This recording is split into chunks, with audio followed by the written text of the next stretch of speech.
Alrighty, so UFC Armen Sarukian versus Dan Hooker at UFC Qatar has taken place, and I don't see any YouTubers talking about matchups to make after the fight.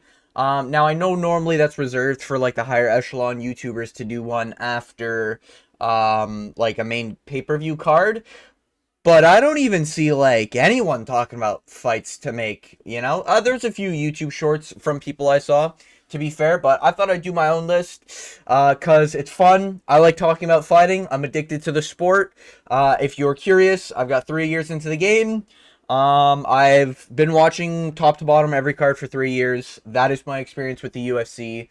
And I've been on YouTube for, oh shit, we're getting close to 2 years. God, I'm getting old. Anyways, with that being said, let's get into the matchups here. I did it only for the main card. There was a few prelim fighters that had some pretty good performances. Kyoji Horiguchi, stuff like that. But that was on the prelims, right? To gear. I'm pretty sure that was. But anyways, I think I've got 5 sets of matchups to make. Or I guess 10 because of the main card. So we got some names here. We're going to be going through them. Yeah, I'm curious what your takes are. So leave down in the comments below if you agree with some of the matchups I made. Maybe you have your own ideas. Hey, just put it in the comments. You know, we can have a little chat about it. I can like the comment. Hey, it is what it is. Get my video through the algorithm. Corporates reached out. Please hit that like button. And if you feel like sticking around for picks and predictions and other UFC related content or content I'm passionate about, I've probably got some Star Wars stuff coming up in the works. Hit that subscribe button. Hit that notification bell. But yeah, without further ado, let's get into it. Armen Sarukian defeated Dan Hooker. Hey, we almost guillotined Armen Sarukian, okay? I know Bedtime MMA is saying we for Armen. I'm doing it for Dan Hooker. Fuck Armen Sarukian. That guy's a bitch. You pull up on Bobby Green with 10 of your homeboys. Fuck out of here. You got slapped around by Ilya Toptoro back in backstage, even though it wasn't a slap and it was just Ilya grabbing his neck and Ilya's claiming it's a stab. Hey, we're gonna run with it, baby. Okay, fuck this guy. Hate Armen. Pulled out, ruined that fucking title fight. We had to see Hanato Moicano get his soul taken away from him. You know, he's never been the same since that Islam fight, but it is what it is. I don't like Armen, but I can respect him. Now, I think you obviously do. You obviously do the belt, you know, so we do Armen Sarukian. Let's have him take on Max Holloway for the BMF belt. Hey, we got to give him a belt at some point, boys. You know, I think we still need to see a contender.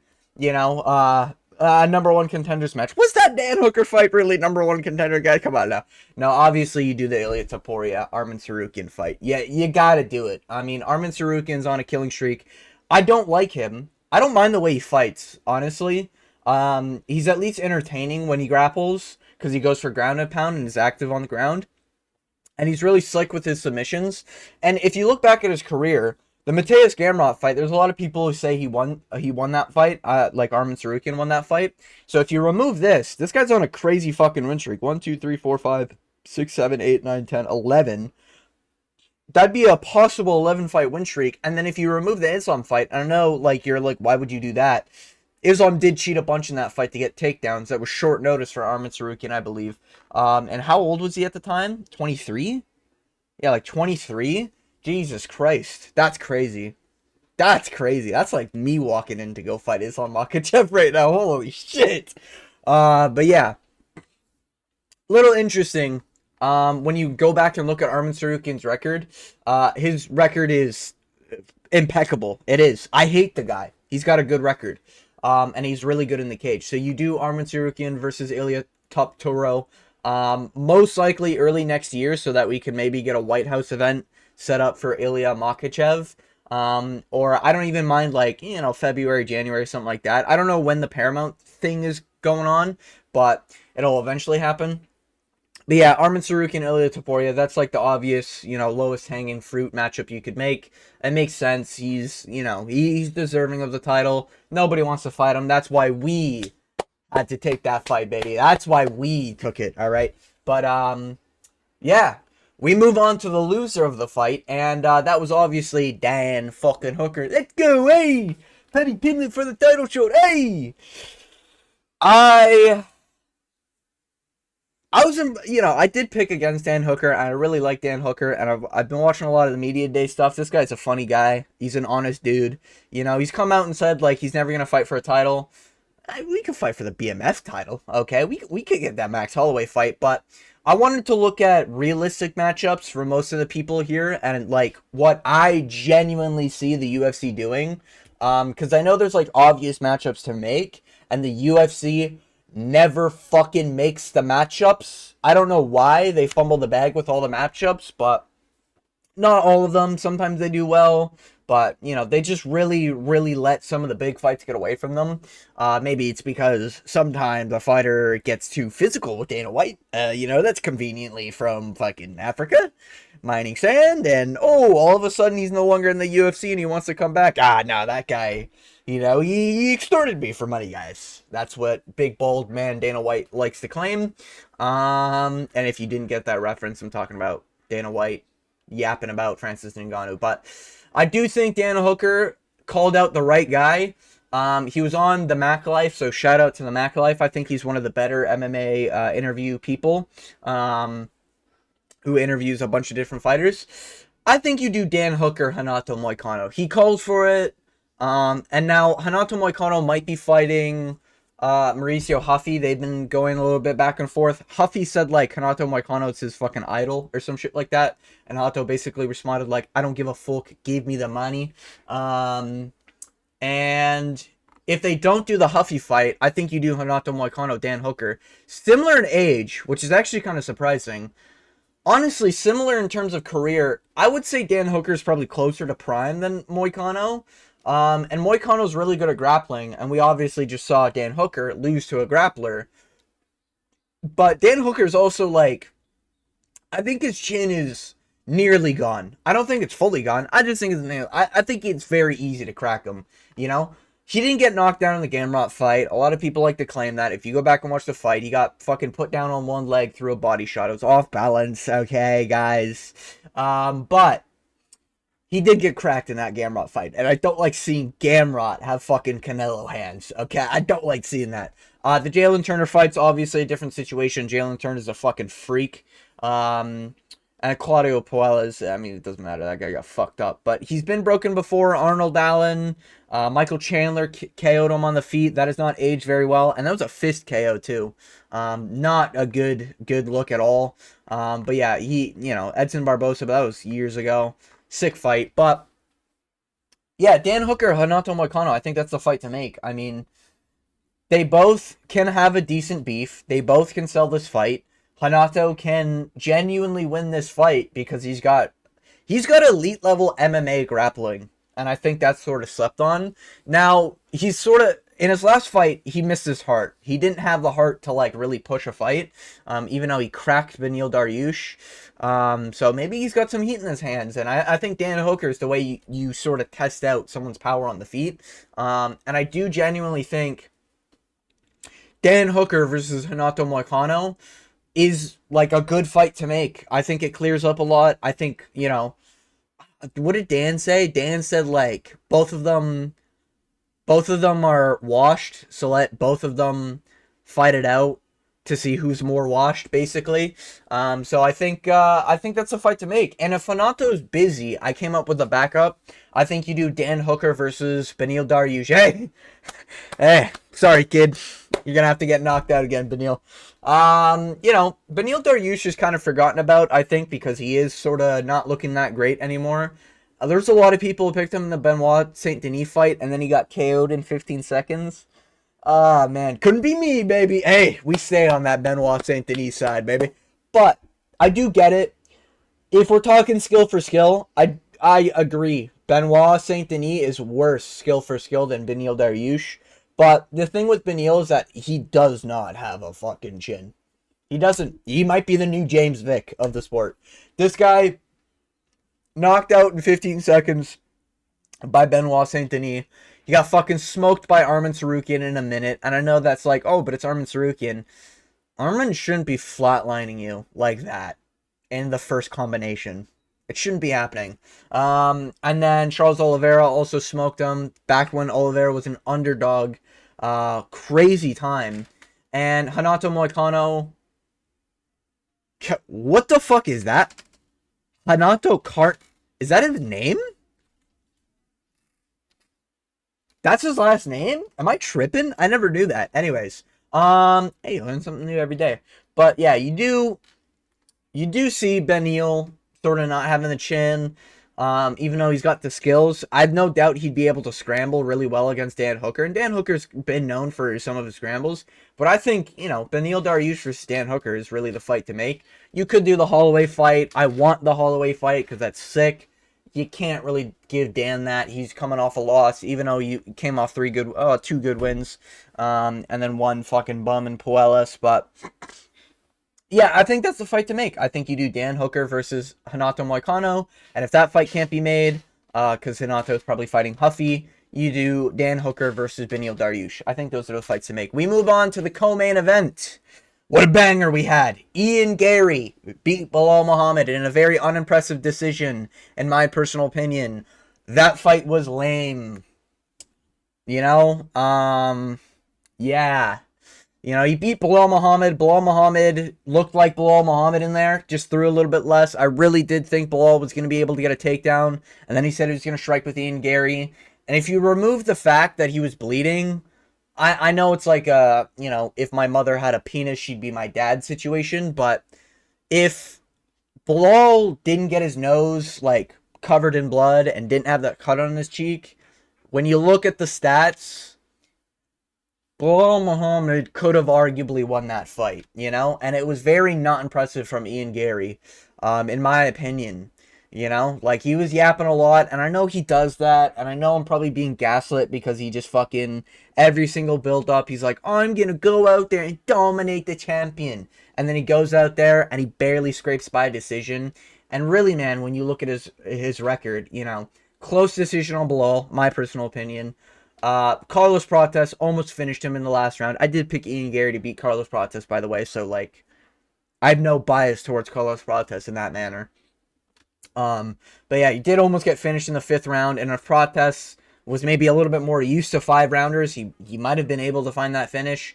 Shavkat Rakhmonov, he had an in submission and couldn't even get it in. Just interesting. Oh, it wasn't a split. I thought it was a split decision on MVP. Very close fight as well. Comes down to the 3rd round. 3rd round's pretty close. I do think Ian Gary won it. I've changed my mind over the time, and rewatching the fight a few times. Jeff Neal split decision, and his last fight he dominated was genuinely the Neil Magny fight. That was the last fight he dominated. Every other fight's close, or he lost. Like, it is what it is with Ian Gary. But obviously there's the Islam Makhachev fight. Now, I have a theory. This is why I wanted to preface I'm doing realistic matchups. I have a theory they're doing Islam Makhachev defending his belt one time, and Ilia Topuria is going to defend his belt one time. Round the same card length, maybe 325, 326, something like that. Or, yeah, something like that. Because Islam's only going to fight twice next year anyways, we know that. That's just how he does it. So he'll probably fight early next year and late next year. I think late next year we're getting Ilia Topuria, Islam Makhachev. So you have to give him a contender. I think it's obvious to do the Ian Gary one. He's Irish and he just I dominated the former champion. He did beat the former champion, the second last champion. But I think, in the meantime, while Islam Makhachev might be out or something, maybe something weird happens. Maybe we get Islam versus Ilia. Okay, under that notion, we get Islam Ilia. I'm trying to say, yeah, I'm fumbling my words. Sorry, I got off work. It's been a long day. Yeah, if it's late in the year, if it's late next year, then you do Ian Gary versus Islam Makhachev early next year, early 2026. If it's Islam is fighting Ilia early next year in 2026, then you do Ian Gary versus Jack Della Maddalena. Now, I know Jack had a shitty performance in his last fight, and I'm by no means on the Jack train. I took my foot into it. I've picked against Jack Della Maddalena every single fight except for the Islam fight. That's just how it is. But I think we need to see Jack Della Maddalena take on Ian Gary. And I think it's because Ian Gary can grapple. And he touts himself as being pretty good, and he's been okay so far, even though he had an in-choke against Shavkat Rakhmonov, couldn't finish the submission. I think you do that against JDM. And JDM gets a way to prove, to see if he can fight anti-grapplers, and if the striking was overrated, because a lot of people are rating the fuck out of Ian Gary's striking. I don't really. I think his size is doing a lot of carrying in his division. But JDM, I think, is, it's time for him to get, like, a real test. You could do the Morales, you could do the Pratas for JDM, but I think Ian Gary versus JDM is a really, really good fight to make. And I think having Ian Gary go against the last champion of welterweight before Makhachev moved up, I think is the play. And that way, this guy's record could look really, really good, and you can build that. He beat 2 former champions, and the #1 contender short notice, you could do something like that. So I don't mind the future taking on Jack Della Maddalena. I'd probably pick Jack Della Maddalena in this one. But yeah, it'd be an interesting one. I think it's winnable for both of them. At the end of the day, maybe JDM just don't have the heart we thought he did. And I'm not saying that to shit on JDM. It's up for question. He looked like he was about to cry in round 3. What do you want? Like, what do you want me to say? This guy was about to cry in round 3, by a guy who's just hugging him. So, he looked slow on the feet after round 3 as well. He didn't have the same JDM that we saw in the Muhammad fight and the Gilbert Burns fight, So we'll see if he still got that JDM in him, if you will. But yeah, we move on. Bilal Muhammad ended up losing to Ian Gary in the co-main event. So Bilal Muhammad, in my personal opinion, there's only one fight to make after this. He's only on a 2-fight win streak, or 2-fight losing streak, after dominating the champion. I think this is very obvious. I don't see anyone talking about it. Bilal Muhammad, Kamaru Usman. Why the fuck are we not booking this? This, I feel like, needs to happen. They both yapped. There's that beef with Kamaru Usman during the Pound for Pound podcast when they had Bilal, and there was a little bit of beef. I think it ended up sort of simmering down after they released what happened. I think they were just arguing or something. I can't remember exactly, but there's that beef there. Kamaru's got beef because he's been yapping about Bilal. Talking about being boring and shit like that. So book these two, both former champions. Find out which one deserves to still be a contender. Kamaru Usman's not getting the fucking title shot after Ian Gary beat Bilal. It's not happening. You have an Irishman versus a Russian, or you have Islam Makhachev, Carlos Pratas, a guy who's been finishing everyone, or you have Islam Makhachev, Michael Morales, a guy who just finished the most dominant grappler in welterweight. So, you're spoiled for choice for Islam Makhachev matchups. Kamaru Usman's like the last of the bunch now. Now that the welterweights have been done. So, Kamaru Usman, Bilal Muhammad, I think you do this probably middle next year, like June, July-ish. I think we can see this. Bilal Muhammad, Kamaru Usman. Usman likes to wait out as well. It's been a while since we've seen... Damn, June. Holy shit, man. Yeah, this guy's waiting too fucking long. But, yeah, he's only getting older. Bilal's only getting older. They're actually not that far in age either. Wow, that's crazy to think. He'll be 39. Yeah. I really do think this is the obvious matchup to make, and I don't see enough people talking about it. Then we move on to the featured fight. I forgot this is the featured fight, but Volkan Ozdemir took on Alonzo Menefield. That was his name. Yeah, Volkan Ozdemir smoked him in round 1. Volkan Ozdemir's kind of got a sleeper record. Losses, Carlos Ulberg, Nikita Krylov. Yeah, we can forget about that one. Magomed Ankalaev, Yuri Prohaska, Dominic Reyes. He's got some fucking killers on here. Daniel Cormier back in the day. People forget, man. But yeah, Ozdemir's been looking good, man. He's been looking really, really fucking good. Last loss to Carlos Ulberg. It is what it is. Smoked Johnny Walker. Beat Bogdan Guskov. These are aging like a fine wine. Johnny Walker's showcase, he's still pretty good. Bogdan Guskov's showcase, he's still pretty good. And is taking on Jan Blachowicz soon. Can't remember when, but... I think you run the rematch with Volkan Ozdemir, Dominic Reyes. It's been 6 years. Actually, I can go on Dominic's thing. Yeah, it's been 6 years since they fought. Actually, by the time they'll fight, 2026? Let's say it's March 2026. Because Dominic Reyes is still probably recovering a little bit from that KO back in what, September? Yeah, September.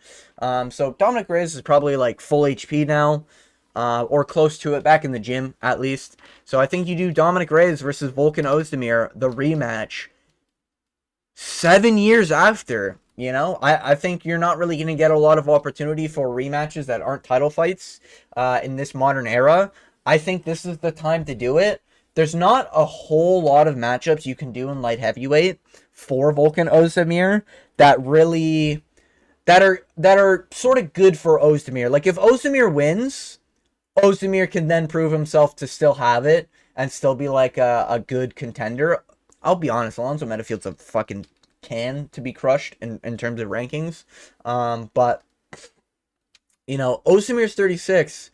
Dominic Reyes is about to be 36. Like, these guys are very close in terms of age as well.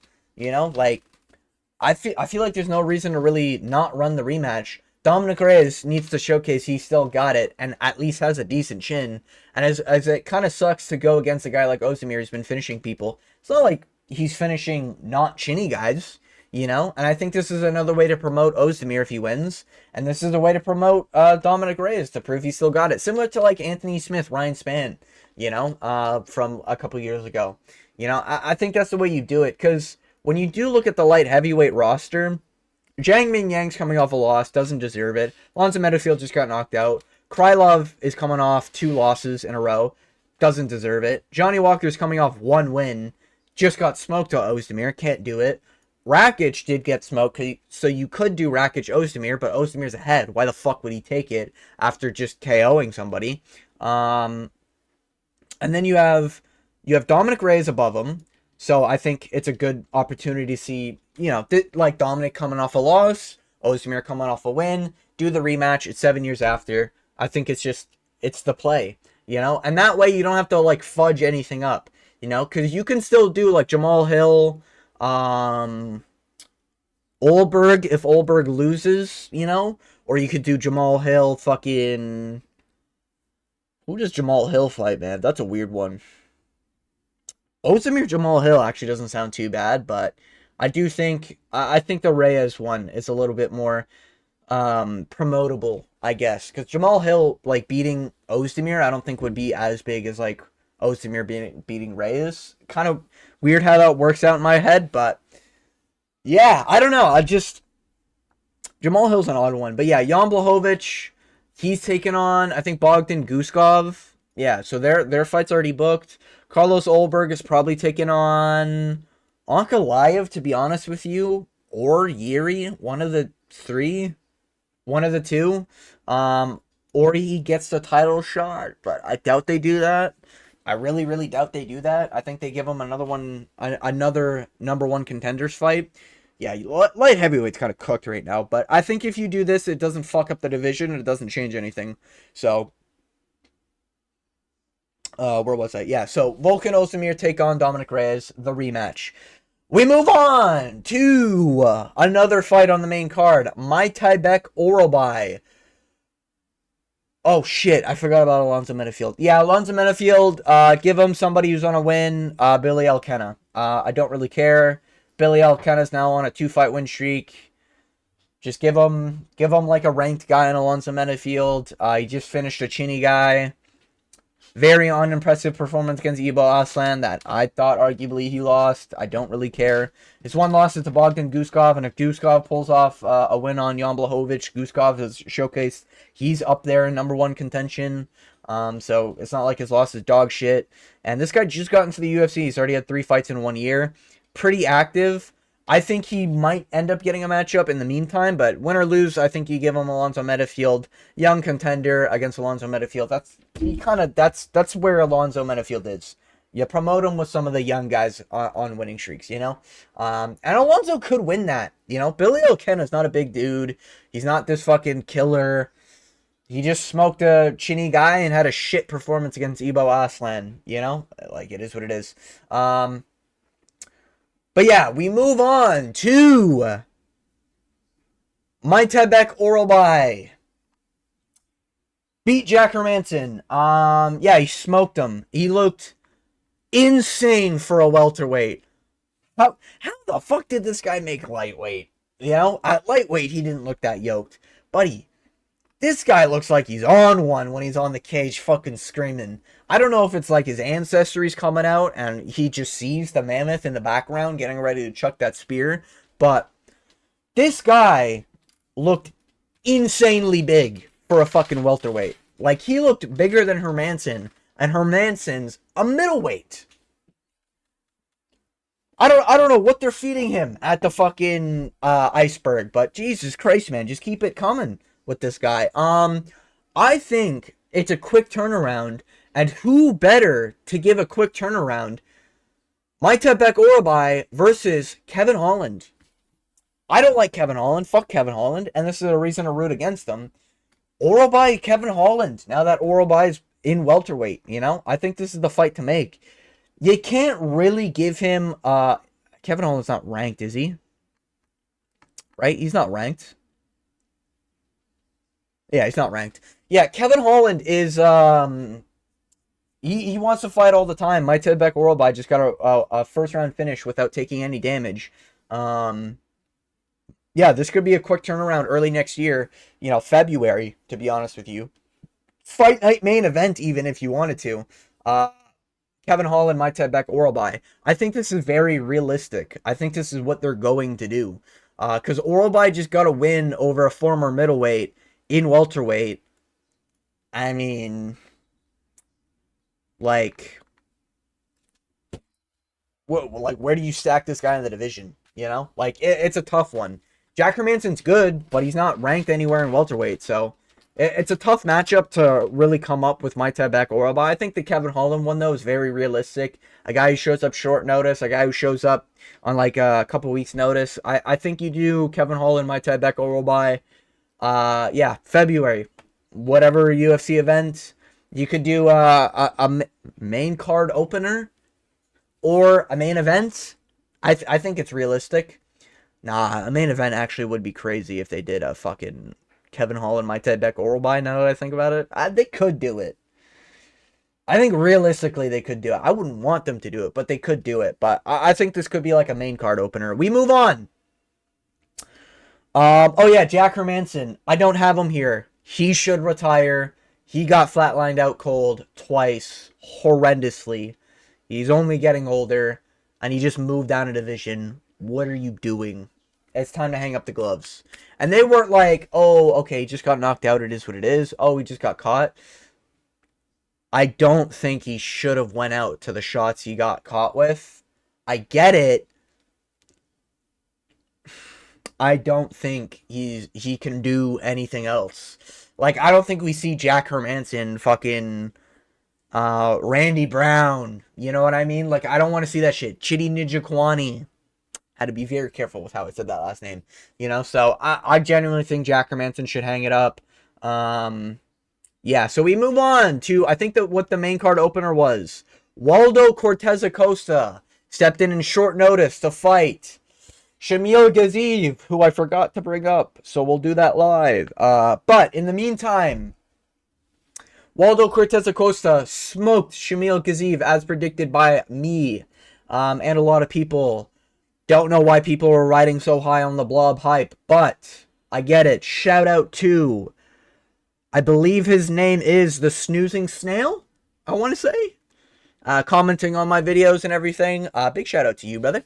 I appreciate the love and support. I appreciate the comments. I appreciate the interactions. Sad day for Shamil. Hey, it is what it is, brother. He'll be back. But yeah, Waldo Cortez Acosta smoked Shamil Gaziev, smoked Ante Delija. And I know what you're probably thinking. Okay, give him a title shot. Well, nah, I did just lose to Sergey Pavlovich. Sergey Pavlovich would deserve it over Waldo, riding a bigger win streak. You can say it's not as impressive. I think it's a little bit better for Sergey to get a title shot than Waldo, in my personal opinion. I get it, though. Aspinall Gane's got to take place. So because of Aspinall Gane 2 taking place, I think you do. And Waldo's probably going to be looking for a fight early next year. I think you do Waldo Cortez Acosta versus Jolton Almeida. I think you do. When I looked at the rankings, I do think this is the way to do it. Waldo number 6, Jolton number 5. They could swap positions here. I don't think they will, because this was short notice, and Shamil is only number 11th, so I don't know why they would be raising Waldo's stock so high. I don't mind his call out over Curtis Blades. I think that's fine. I heard Curtis Blades had a knee injury, so I'm assuming Curtis Blades is going to be out for a little bit longer. But Jolton Almeida is coming off a loss where he didn't take really that much damage. I imagine he wants to come back soon. I think if UFC is looking for main events to make, and we're looking at the standard of, oh, they at least got to be fucking ranked to be in the main events, Waldo Jolton are the two ranked heavyweights that I would genuinely watch as a main event. Mainly because I want to see Jolton Almeida get fraud checked again. You know, he got fraud checked by Curtis Blades. I wouldn't mind him, getting fraud checked again after Volkov laid out the blueprint. But Waldo Cortez is he's literally modern Tai Tuivasa. He's got good takedown defense. He's got heavy hands. And he's got a great chin, Jolton Almeida, this is the test. This is where we see if Jolton can improve his wrestling. This is the first time he got punished for his boring wrestling. This is where we see if he improves. If he doesn't improve and doesn't make his grappling interesting, aka fighting for submission or landing punches on the ground or dominantly getting takedowns and shit, if he doesn't do these things, Waldo's going to win the fight, and Waldo will probably be next in line for a title shot. He'll be one fight away from a title shot, So I think that's the play. Because at the end of the day, Ante Delija beat Marcin Tybura. I think that's number 10? Where's Ante Delija right now? Yeah, number 9. So he's beat number 9 and 11. It's not like Waldo just beat number 5 at heavyweight. You know what I mean? He's still yet to crack anyone in the top 5. So yeah, I think this is the play. I think this is the way you do it. I think Waldo would be down for it. Waldo would be down to fraud check Jolton Almeida. Maybe they go to Brazil for a main event. Jolton Almeida, Waldo Cortez Acosta. I think that's what you do. Either co-main, main event, whatever you want to do. I don't think this goes past 3 rounds. So, I think it'd be an interesting fight. I'd be picking Waldo. But yeah, this is what I have. And obviously the GOAT, Shamil the Blob Gaziev. I actually was about to type in Blob Gaziev. I don't know how to fucking pronounce his fucking name. Shamil. The real deal, Shamil. That is not what he looks like in the cage. What the fuck? What AI edit is this? Anyways. Do Shamil versus...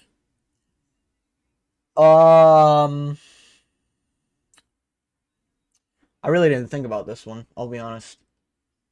Taliesin Teixeira. Why not? Nah, he just lost. Walter Walker. Hey! Okay! Walter Walker. You could do Shamil, Walter Walker. I think that's the play. Shamil Gaziev versus Walter Walker. Probably March-ish. April, maybe. March, April, in that range. He did get smoked by Acosta. I don't think he got flatlined or anything. I think he just got dropped pretty bad. And then he covered up. Looked like he was about to cry. But yeah. Those are the fights I think you make. Armen Sarukian versus Ilya Taforia. The obvious low-hanging fruit. Dan Hooker versus Hanato Moicano. Ian Gary versus Jack Della Maddalena. Bilal Muhammad versus Kamaru Usman. Volkan Ozdemir versus Dominic Reyes. Alonzo Menafield versus Billy Elkena. Maitebek Orobai versus Kevin Holland. Waldo Cortez Acosta versus Jolton Almeida. Shamil Gaziev versus Walter Walker. Book it. Book it. I said it. It has been said. So, therefore, it shall commence. Yeah, those are the fights I want to see after UFC Qatar. Yeah, this video has been kind of long, so if you made it to the end of the video, I want to thank you for watching. It's been a pretty tiring week. I've got another pretty tiring week ahead of me. Hey, working class, am I right, lads? Anyways, with all that being said, I want to thank you for watching, and as always, I hope you have a good day.